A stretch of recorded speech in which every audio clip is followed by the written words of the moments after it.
Namun terjadi perbedaan yang lainnya. Maka qiraah dari Khalaf an Hamzah seperti telah kita lewati di pelajaran yang lalu, di mana dia ismam, pembacaan shad dengan zai. Maka perbedaan dengan Ya'qub al-Hadrami dan juga tadi qiraah Ibnu Katsir dibaca dengan sin, shad dibaca dengan sin, sirata. Namun qiraah dari Hamzah dibaca dengan zirata.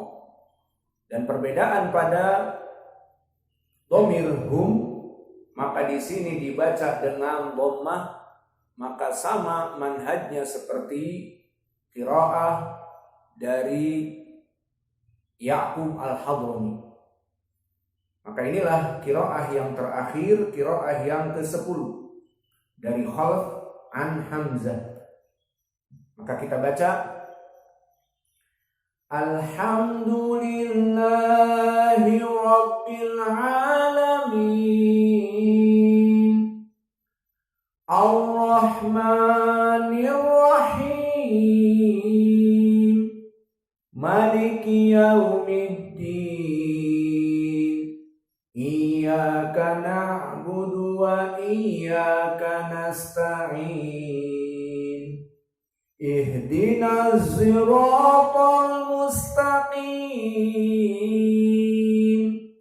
Siratal ladzina an'amta 'alaihim ghairil maghdubi 'alaihim waladdallin. Maka inilah 10 dari qiraah. Dan kesempatan di sini kita telah banyak menjelaskan tarajim ataupun biodata dan biografi dari para qurra. Maka tinggal yang sisa di antaranya adalah Khalaf al-Ashir karena tidak ada qiraah yang berbeda, dan juga Ibnu Amir karena tidak ada qiraah riwayat Al-Fatihah yang berbeda. Maka kita tinggalkan. Namun yang belum juga Khalaf an Hamzah. Ya. Maka di sini kebetulan ada perbedaan di mana dia membaca sirata dengan ismam zai. Zirata. Nah, siapa itu Khalaf an Hamzah? Maka kita masuk kepada Hamzah. Maka Hamzah di sini dia Hamzah ibnu Habib Az-Zayyat Al-Kufi. Maka Hamzah qiraahnya termasuk dari ahli Kufah. Penting pengklasifikasian dari para ulama ahli tajwid kepada ahlul qurra, kepada negeri mereka, agar mengklasifikasikan dengan mudah juga. Maka siapa yang bisa menjawab siapa ahli Al-Madinah? Ada 2. Waras an-Nafi' dan Abu Ja'far Al-Madani. Lalu ahli Makkah siapa? Al-Makki, Ibnu Katsir. Lalu Al-Basri seperti Abu Amr, dan tadi Ya'qub Al-Hadrami. Lalu Al-Kufi yang masyhur seperti yang kalian hafal, Hafiz an Asim Ibni Bahdalah Al-Kufi. Dan begitu pun di sini Hamzah ibnu Habib Al-Kufi. Maka faedahnya mengetahui pembagian dari qurra dari segi asalnya agar kita lebih jelas mengetahui mereka.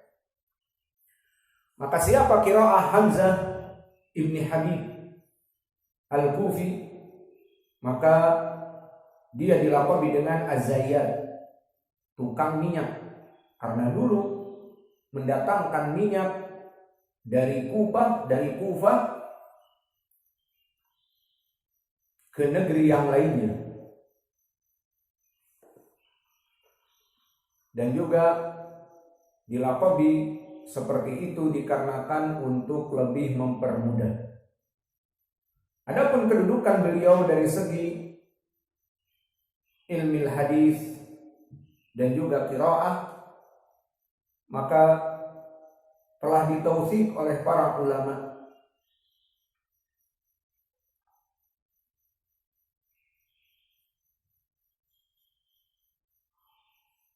Maka disebutkan bahwa dulu Hamzah ibnu Habib Imamun Nas fil qiraah bil Kufah setelah Asim ibni Bahdalah dan setelah Imam Al-A'mash, dan disikohkan oleh para ulama kana siqatun hujjatun, jika dia membaca dari Al-Quran. Kana siqatun hujjatun fima bi kitabillah basiran bil faraid arifan bil arabiyah hafidhan lil hadis. Maka dia juga muhaddis yang siqah. Maka nikmat Allah berikan kepadanya Al-Quran, berbagai qiraah, imamnya menjadi imam masjid setelah Imam Al-A'mash dan setelah Asim.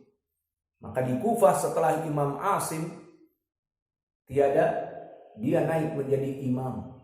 Siapa? Hamzah ibnu Habib Az-Zayyat. Dan Abu Hanifah pernah mengatakan, syai'an golabatana fihima la nunazi'uka fi wahidin minha Al-Quran wal fara'id. Maka dia zahirnya sejaman dengan Abu Hanifah, imam madhab yang pertama.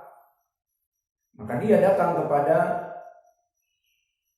Imam Hamzah ibnu Habib Az-Zayyat, dua perkara yang aku kalah oleh kamu dan tidak mampu menang darimu. Apa? Pertama, Al-Quran. Maka diakui Abu Hanifah tidak mempunyai kekuatan seperti dia dari Al-Quran. Dan yang kedua, ilmu faraid.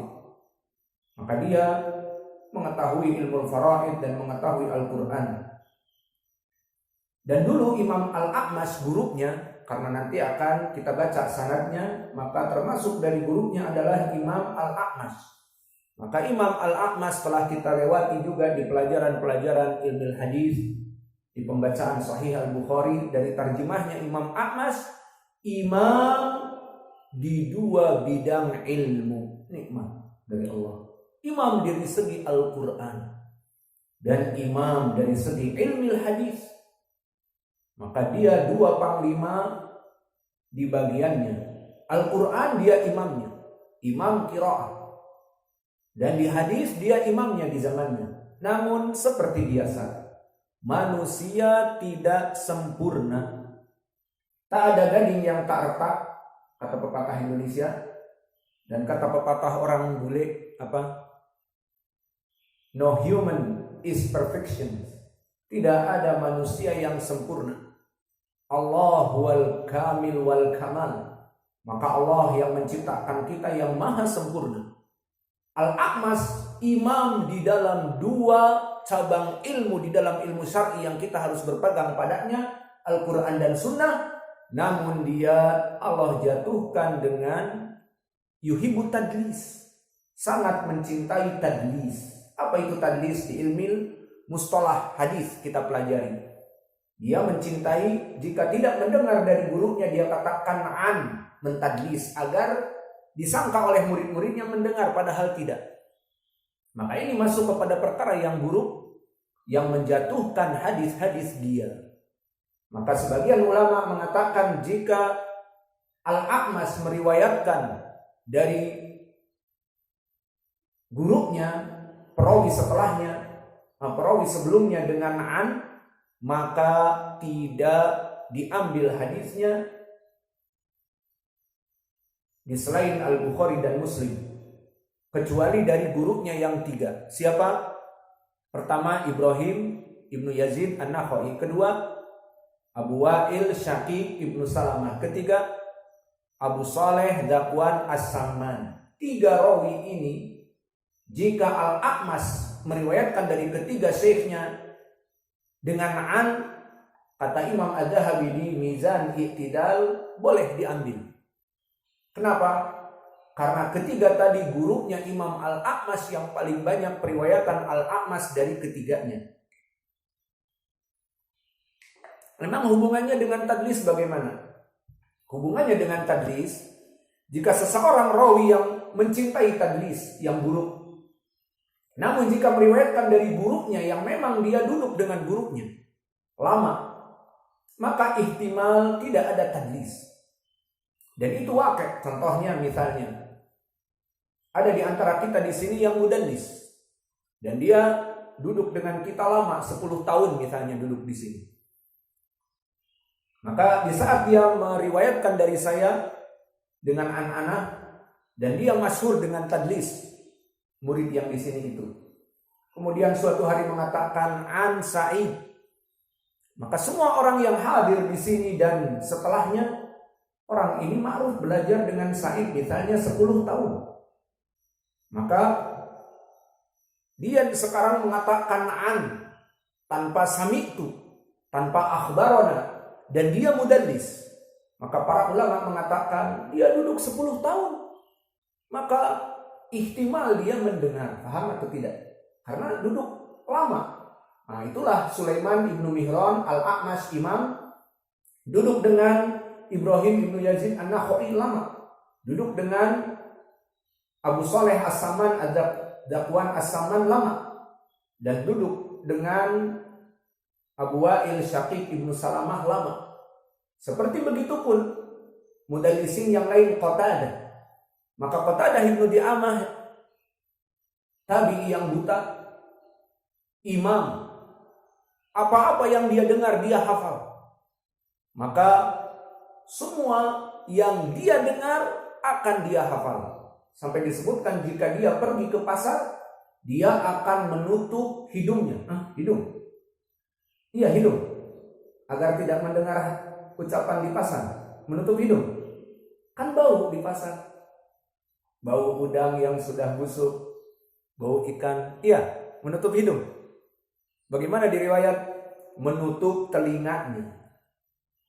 Agar tidak masuk ucapan-ucapan manusia di pasar. Itu zaman Qatadah dulu. Hanya ucapan.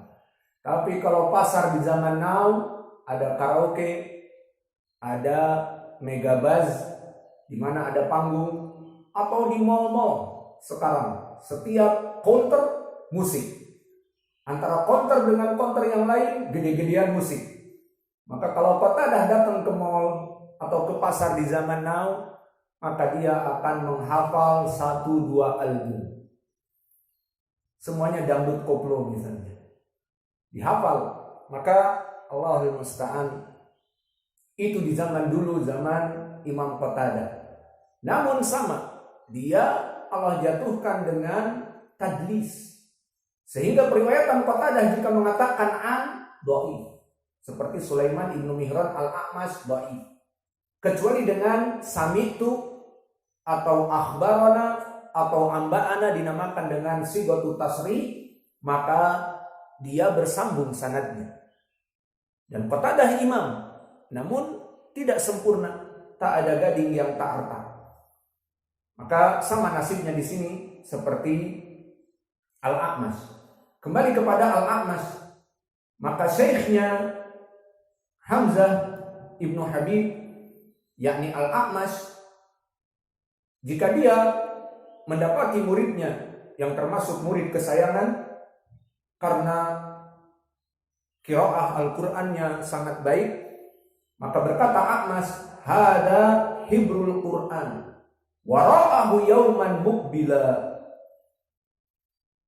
wa basyiril muhsinin. Maka dikatakan dia adalah hibrul Qur'an.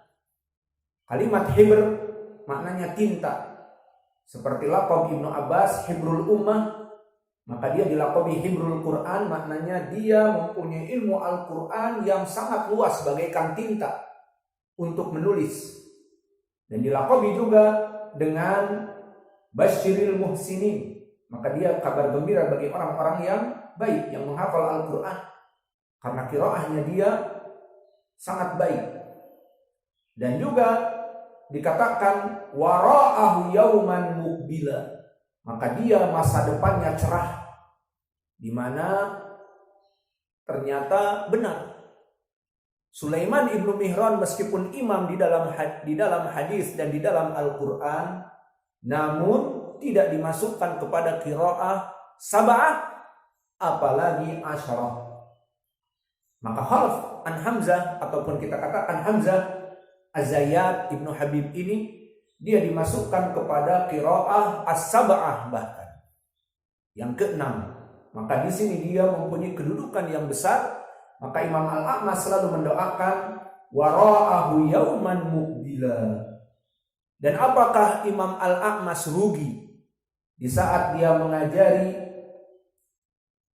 Hamzah Az-Zayyat, dan kemudian Hamzah menjadi imam muhaddis dan menjadi imam ahli qiraah dan masyhur menjadi qiraah as-sab'ah, bahkan qiraah asyarah? Apakah rugi Al-A'mash? Jawabnya tidak. Permasalahan penghisaban itu antara dia dengan Allah. Maka tidak lahir Hamzah ibnu Habib menjadi seorang